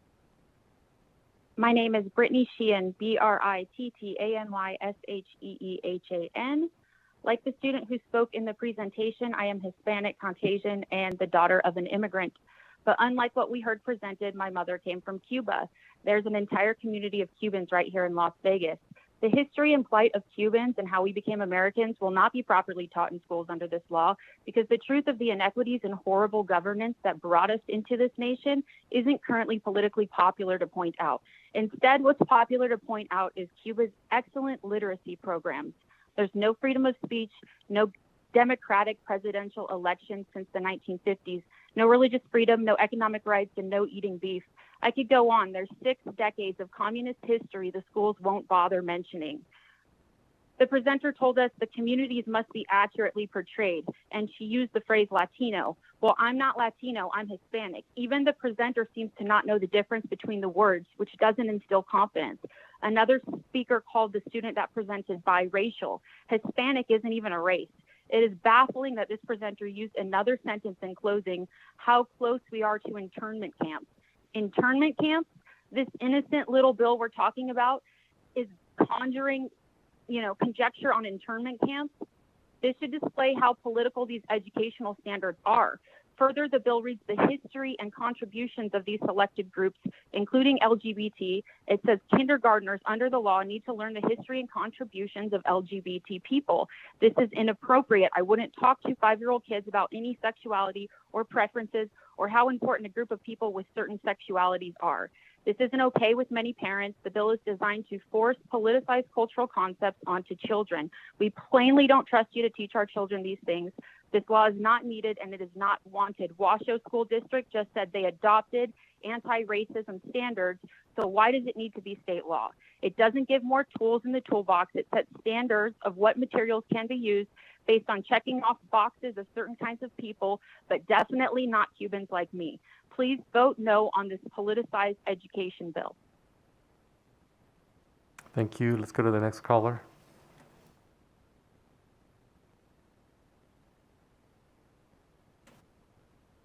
Caller with the last 3 digits, 924, please slowly state and spell your name for the record. You have 2 minutes and you may begin. Hello, my name is Alida Benson, ALIDA BENSON, Political Director for the Nevada Republican Party. For years, Nevada has hovered at the bottom of education rankings, despite spending close to the median per student. By 8th grade, only 26% of our students are proficient in math. Only 29% are proficient in reading. Only in a Democrat-controlled legislature are those standards acceptable. Rather than address the poor allocation of funds and the lack of student choice for schools, there is a focus on revamping curriculum to quietly insert backdoor critical race theory into our schools that our parents have rejected. This bill allows boards of trustees to add curriculum on any other group of persons the Board of Trustees deems appropriate. Only a third of our kids can read, write, and do math at a minimum standard. Instead of increasing the accountability for teachers, the Assembly chose to pass AB 57, which removed any standard for student performance on teacher evaluations. Our education system in Nevada is a hallmark of no accountability and low standards. Rather than add frivolous curriculum, why not focus on every student meeting grade level expectations and learning to read? Let's stop letting teachers' unions decide our policy. Engage parents, provide choice, and put our kids first. Finally, we would respectfully request that the members under litigation for a constitutional violation of the Separation of Powers Clause recuse themselves until the litigation is settled or they have fully resolved their violation of the Nevada Constitution. Thank you for your time, and vote no on AB 261. Okay, let's go to the next caller. Caller with the last three digits, 373, please slowly state and spell your name for the record. You have 2 minutes and you may begin. Good afternoon. My name is Bob Russo. That is B-O-B-R-U-S-S-O. And I oppose AB 261.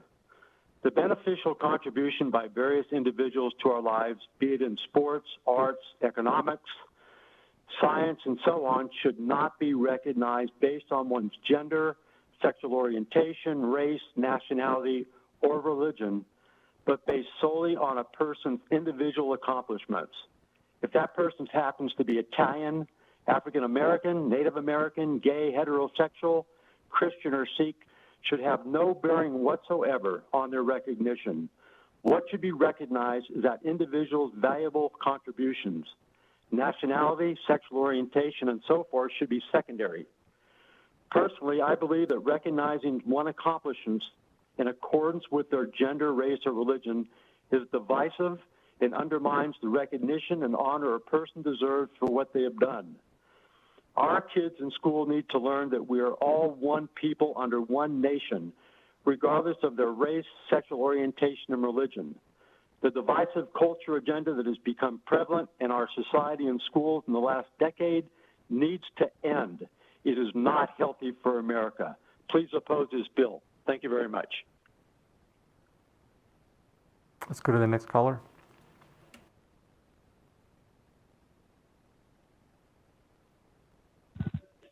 Caller with the last three digits, 803, please slowly state and spell your name for the record. You have 2 minutes and you may begin.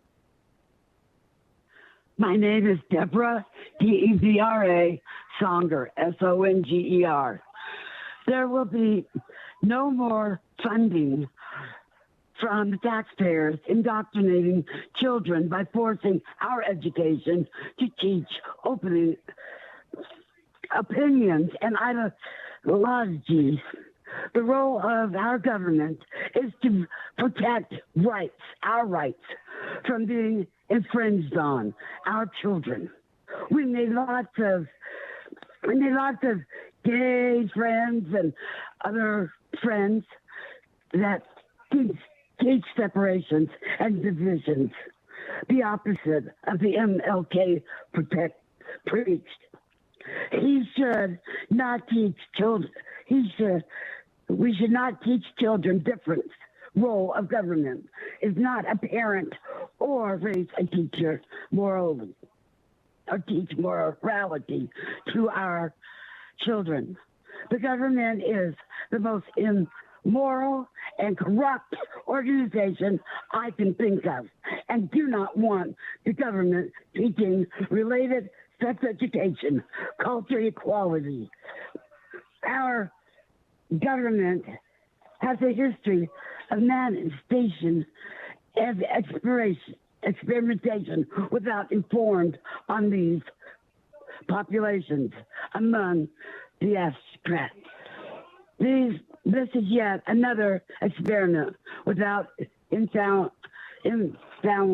consent. I do not consent to our children being taught allegorically related to races, of issues of mortality, or equality, or deemed appropriate by our government school board, or teachers, or proxies. If you need to distinguish that with race, awoke, color, creed, disability, or sexual orientation, that is called racist. Disengaged, or xenophobic. The bills are part of the agenda to strip of our parents' rights, and I do not consent. Opinions need to be left at the door. Facts, truth need to be taught in schools and not ideology, sexual preferences. And stop brainwashing our children. It's bad enough to wearing a mask if they don't need them. I'm sorry. I got excited. Please vote no on this ridiculous bill and the other one, 194, that I had not seen. For anyone voting support of this American woke bill, we will actually donate funds and campaign for. Okay, I need you to wrap up, please. And I am talking about all parents. Thank you very much. Let's go to the next caller.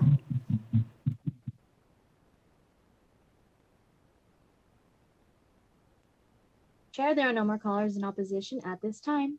Okay, let's go to those that are in neutral. Anyone wishing to give testimony in neutral here in the room? No one's coming forward, so if you'll queue up the first caller.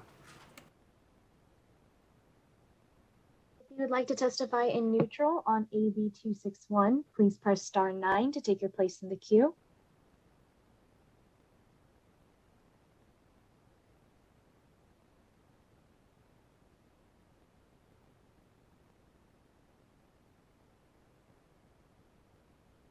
Chair, there are no callers in neutral at this time.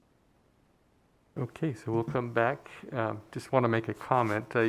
As we listened to the testimony today, it reminded me of a Latino kid who didn't speak English, who thought that perhaps Latinos didn't have any people that we could study in history because we didn't see that.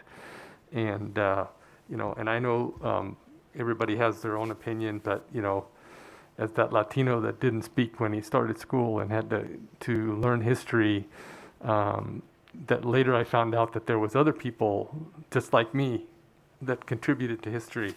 I think this bill allows us to do that, and I know that others have mentioned how they feel about it, and that's fine. But as the son of Cuban immigrants, both my mom and dad came here for a better life, and I think that we should have the opportunity to hear about all. Somebody mentioned we shouldn't have to do that, right? But now when I look back, somebody decided to just skip individuals that were important in our history because they thought others were more important. And I think that this bill allows us to see it the way it is so that we don't have to do that in the future, that we can get true history about what's going on. So just my thoughts on that. And Assemblywoman Anderson, if you would like to make any final comments. Well, thank you, Senator Dennis, for those comments. I was actually going to just quote as closing Cesar Chavez, who is an individual who I look up to for numerous reasons. One of his quotes that has been attributed to him is, "Preservation of one's own culture does not require contempt or disrespect for others." And but I truly believe that the comments that you just made are the best way to end. So thank you very much. And I greatly appreciate the time and discussion. Thank you. With that, we'll go ahead and close the hearing on AB 261, and we will open the hearing on AB 417.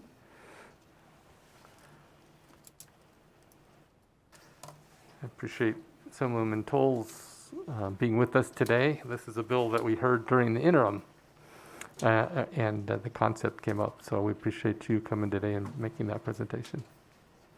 Yes, thank you so much, Mr. Chair, Madam Vice Chair, and members of the Studious Committee.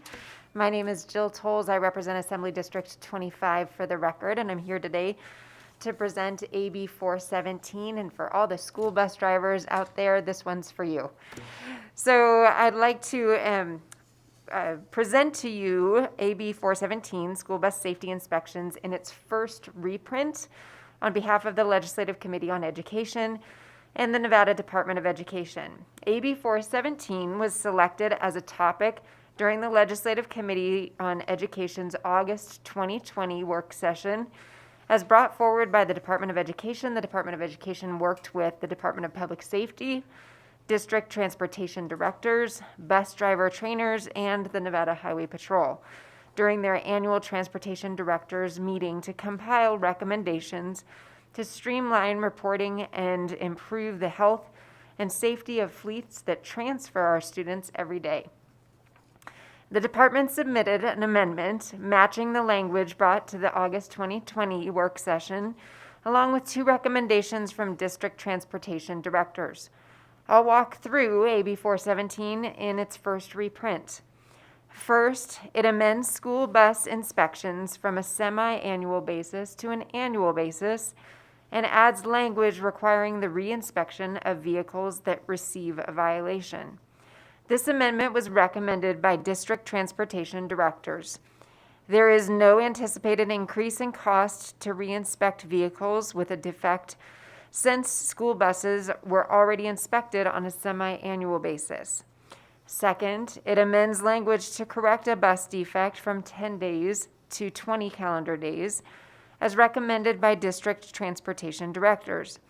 And finally, the Department of Education and Public Safety recommend annual reporting to inform the health and safety of a fleet as originally accepted at the Legislative Committee on Education work session in August 2020. I am joined by the Department of Education's Deputy Felicia Gonzalez for any questions regarding the bill. And with that, Mr. Chair, I conclude my remarks. Thank you. Questions? Okay, don't see any questions. That's good, I guess. Because that means we understand the bill because it's simple enough. All right, so if we have no questions, do we have any questions of Ms. Gonzalez? I don't see any, so thank you for being with us. I guess we'll go ahead and go to those who wishing to give testimony in support of AB 417 here in the room, or none here. Getting thumbs up. None here, so let's go to the first caller online in support. Thank you, Chair. If you would like to testify in support on AB 417, please press star 9 to take your place in the queue.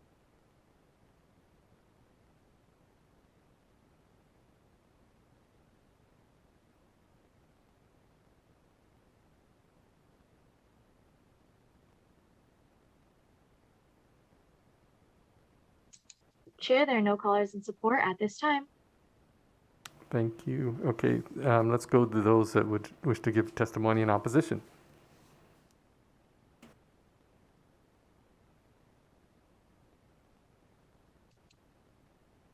If you would like to testify in opposition on AB 417, please press star 9 to take your place in the queue.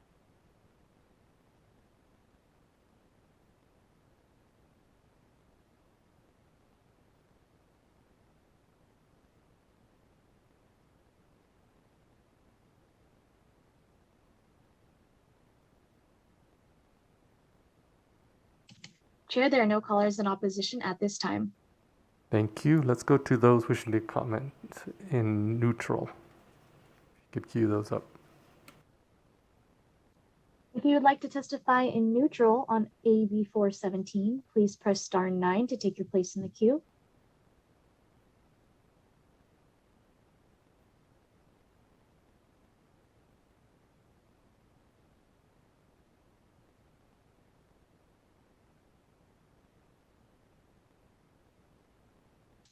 Chair, there are no callers wishing to testify in neutral at this time. Okay, thank you very much. Yes, Senator Doñate, do you have a question? Okay. Assemblywoman, if you would come up. I was going to have you do closing comments, but let's do some questions here. Senator Doñate. Thank you, Chair Dennis. Sorry about that. I was just trying to recollect and figure everything out with this bill. So I got a few questions. I'm not sure if you'll be able to answer some of them, but you'll probably see so I have 3 questions, and you'll see why I'm asking them in that order towards the end. So do you happen to know how often the average school bus needs repair or maintenance each academic year? Does it vary? How often do we do these inspections typically, or do we have like a number per school district maybe? Thank you, Mr. Chair. Through you to Senator Donate. Did I say it right? Good. So I do know that we are currently inspecting them on a semi-annual basis, and we're moving it to an annual basis. But as far as the specifics beyond that, I'd like to call a friend or phone a friend and pass it over to the Department of Education Deputy Superintendent Gonzalez. Ms. Gonzalez, you heard the question. Could you respond to that? Yes, thank you. Felicia Gonzalez, Deputy Superintendent at the Nevada Department of Education. Thank you for the question. Senator Doñate, the amount of times that a bus is serviced or put out of service, it varies widely. It does not happen. It is not a common occurrence, and so I can't say that it's even once a year, because buses may go many years before they are put on a list to receive repairs. May I follow up to that? Yes, go ahead. Chair Dennis. Okay, next question. So what are some of the common problems that we see with school buses, if you can clarify that, in terms of repairs? Felicia Gonzalez, Deputy Superintendent, for the record. Once again, that varies widely, and because the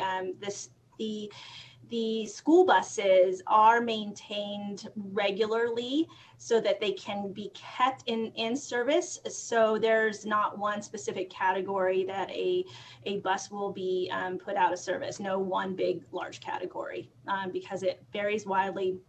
And it's not very often, because the buses are maintained regularly and properly for the most part.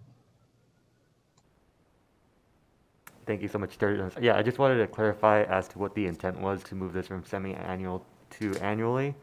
So thank you so much. I think I got an understanding of where we're at. So thank you. Thank you. Senator Buck. Thank you, Chair Dennis. I'm just wondering, so is there a problem, or what stats do you have that we have to increase this mandate?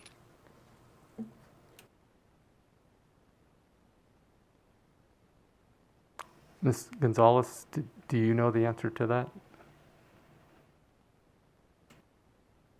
Deputy Superintendent Felicia Gonzalez, for the record. That is it's actually a decrease of the number of inspections, and that was and that is why this bill is being presented, going from 2 times a year down to 1 time a year. And by doing so, that actually allows DPS more flexibility for any re-inspections that may be needed. Okay, any other questions? Yeah, Senator Lang. Thank you. Assemblywoman, do we have any electric buses in the system, just out of curiosity? Thank you, Senator Lang, and Mr. Chair, through you, I'd like to punt that also to the Department of Education. Thanks. Ms. Gonzalez. Felicia Gonzalez, Deputy Superintendent, for the record. Not at this time. We do not have electric buses due to the cost.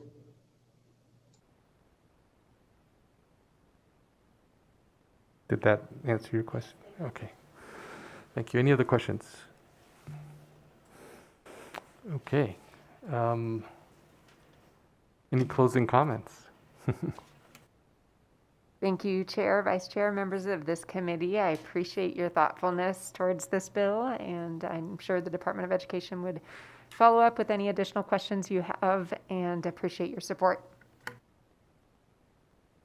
Okay, thank you very much. So with that, we will go ahead and close AB 417. And we do have some work session items, and I want to do those, but we've lost one of our members to go do a bill, and I'm going to see if we can do public comment first, and then we'll come back, and hopefully, I don't know where he's at on the on his bill, but we might take a break for a couple minutes to allow him to come back. But so let's go to public comment. Anyone wishing to give public comment, if you come forward at this time, and we do have some folks here. So we'll start here. Go ahead when you're ready. Hi, good afternoon. Alexander Marks of the Nevada State Education Association. Wanted to recognize that this week is National Teacher Appreciation Week, or as we'll refer to it as National Educator Week, or Appreciation Week. May 4th is also National Teacher Appreciation Day, and this occurs during a triple threat of an economic crisis, racial and social inequities, and a global pandemic, and provides a timely opportunity to illustrate the power and value of teachers and parents collaborating creatively for student success. During this week, NSCA and our parent NEA will bring to life exceptional stories of educators who have gone above and beyond the call of duty to ensure students have the tools and resources to learn, thrive, and succeed. There's certainly no shortage of those stories throughout this state, which I'm sure you all have heard.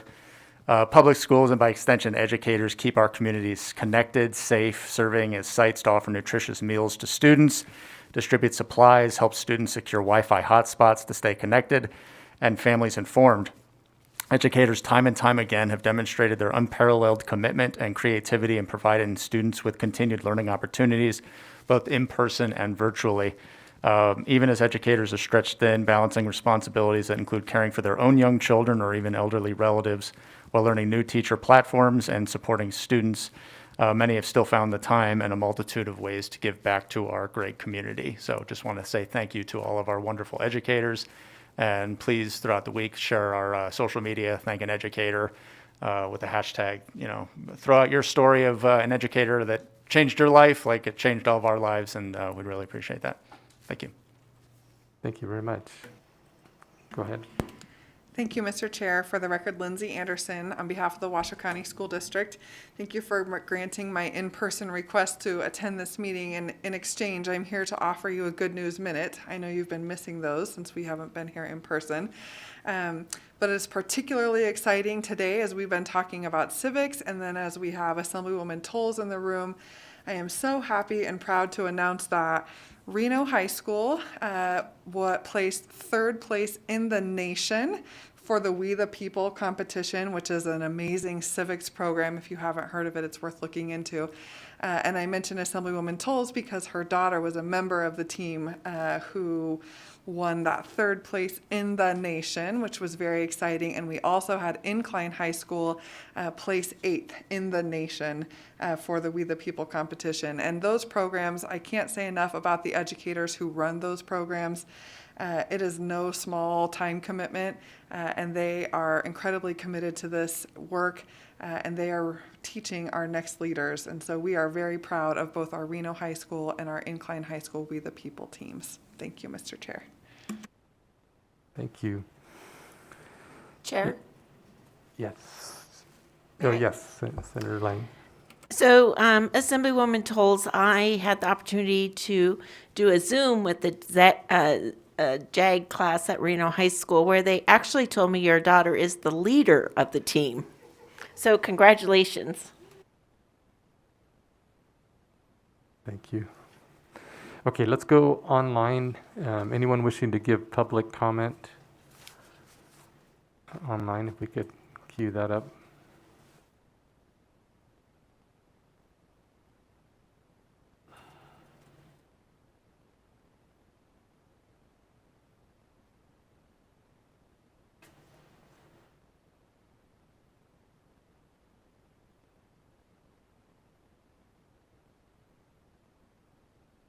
If you would like to participate in public comment, please press star 9 to take your place in the queue.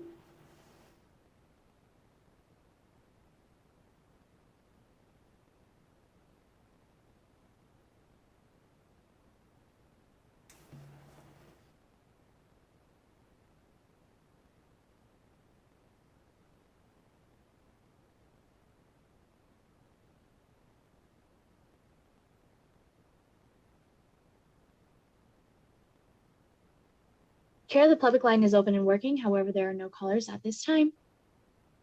Okay, thank you. So, let me see, we're going to take a pause for just a second. So we're going to be in a recess for just a minute.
Okay, we're back on the record. We're going to go ahead and go to our work session.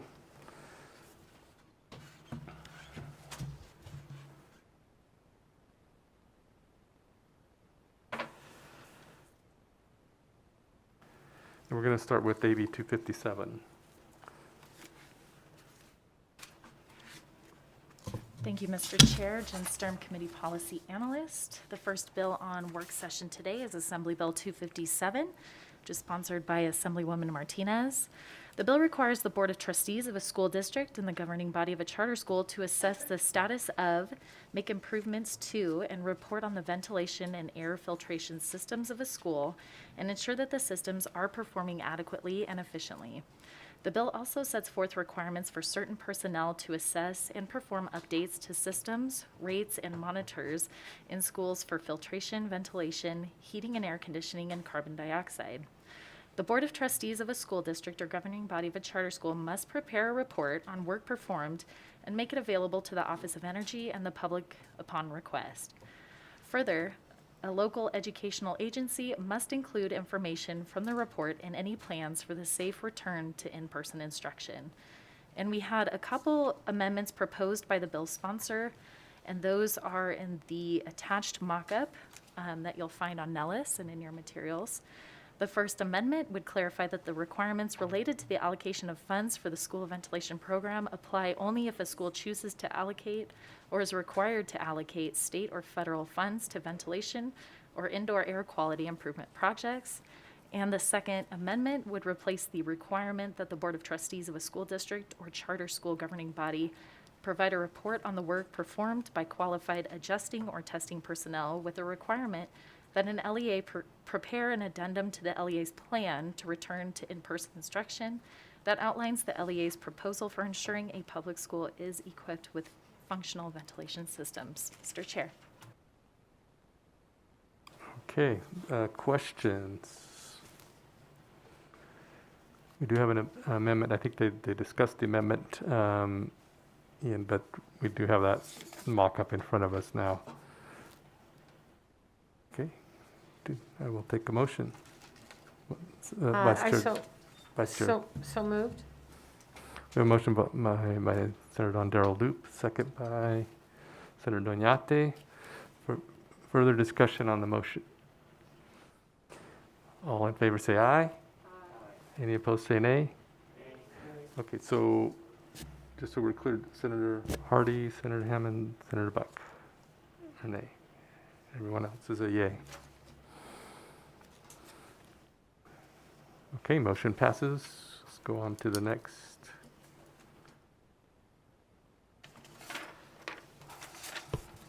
Thank you, Mr. Chair. Jen Sturm, Committee Policy Analyst. The next bill on work session is Assembly Bill 338, which is sponsored by Assemblyman Ornlicker. The bill authorizes the investment of certain public funds in foreign bonds, notes, or other obligations that are not publicly traded, and reduces from AA to the single A, the minimum rating by a nationally recognized rating service required for those obligations to be an authorized investment. And there were no proposed amendments at this time. Mr. Chair. Any questions? I don't think we had any when we did it, but so let's see. I will take a motion. So moved. Motion by Senator Don Darrell Loop, second by Senator Doñate. Further discussion? Senator Hammond. Thank you, Mr. Chair. I'd just like to say on the record that I get what they're trying to do with the bill. My worry, I know that over time you're looking at a possible increase in revenue, I know what they're trying to do over time. It's just my immediate worry is lowering it down to that standard. And I saw that there were some concerns. They've had this bill several times introduced, and each time it's failed because of that particular concern that you might have one or two bad years, and now you're losing revenue. And so for that purpose, I'm going to be saying no today. Any other discussion? Okay. All those in favor say aye.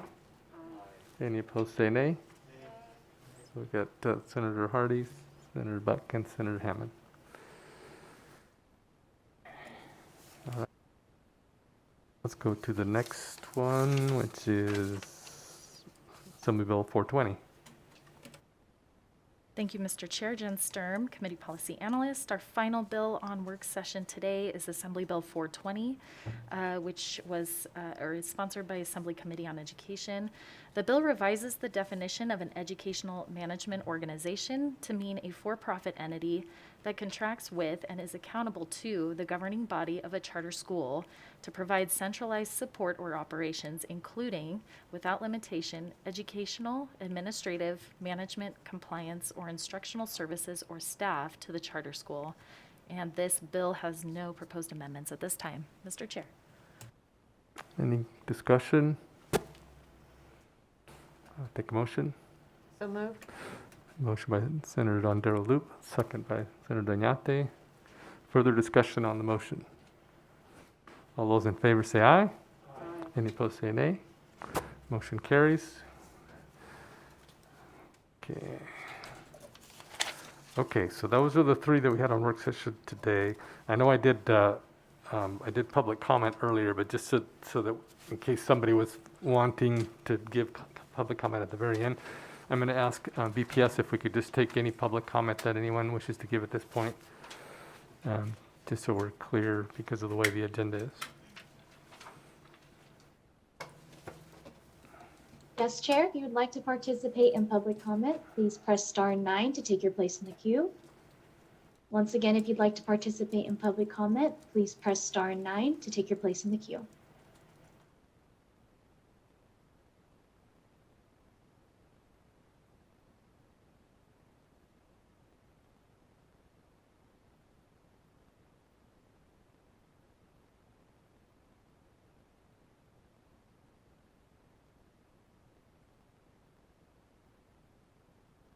Chair, the public line is open and working. However, there are no callers at this time. Thank you. So we'll go ahead and close public comment. And a couple other things. I want to assign, let's see, on AB 420, Senator Buck, would you give the floor statement for that? Senator Doñate, would you do AB 338? And Senator Lang, if you would do AB 257. All right. Other announcements. We have a meeting on Wednesday this week. So far, not planning to have a meeting this Friday. We did get some new bills today, so I'm going to have to reevaluate. But I think we're doing pretty good on our scheduling. And I know that we're all doing bills in other committees. Just if you will let me know if you've got to leave, so that I can, when we get to work sessions, I just want to make sure to give everybody a chance to vote if we can be here. So I'll try to do that when we're all here, because I know we're going to be going back and forth, and it's only going to get worse probably over the next few weeks. So with that, we have no other items to come before us, so we are adjourned.